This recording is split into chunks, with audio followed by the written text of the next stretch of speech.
Bonjour à tous, je voulais vous faire un petit tuto juste pour vous montrer la technique utilisée pour faire les cailloux. Donc je l'utilise là des stylos, des crayons de couleur aquarellables.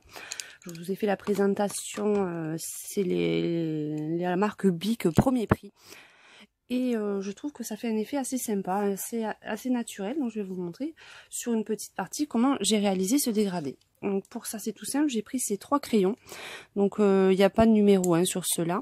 Donc c'est un dégradé en fait, un marron, un ocre et un beige. Donc c'est tout simple pour faire cette technique.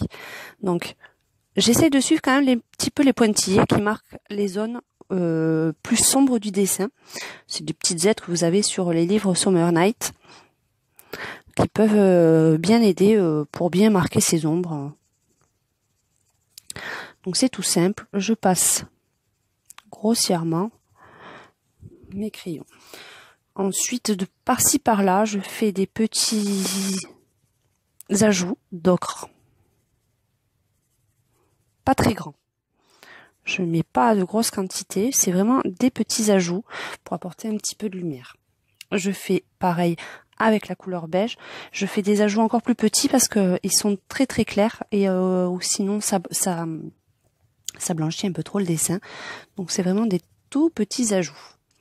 Et où c'est qu'il me reste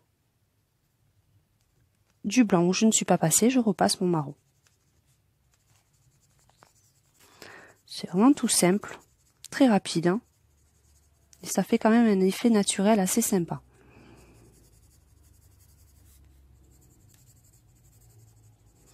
Donc je vais vous montrer, c'est vraiment une petite démo rapide, hein, vous montrer sur une toute petite partie le rendu. Hein.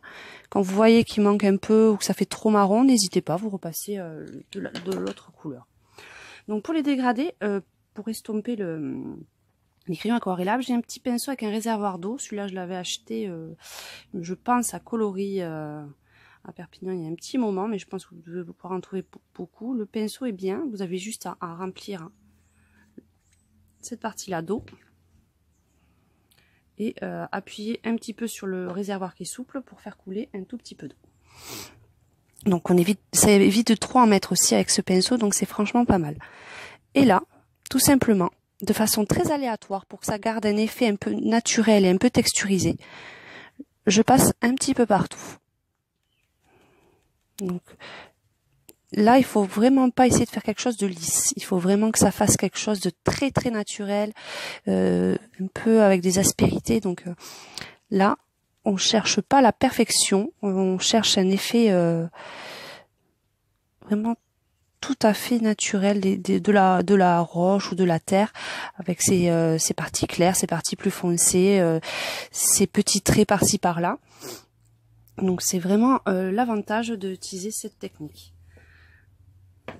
Et donc là, vous n'avez plus qu'à reproduire tout le long du dessin, en fait, ces apports de couleurs. Vous pouvez foncer à certains endroits plus que d'autres, et vous aurez l'effet que vous avez sur le côté. Donc je vous ferai à la photo finale, je vous montrerai le résultat final de ce petit dégradé en couleur. Je vous dis donc à tous, à très bientôt.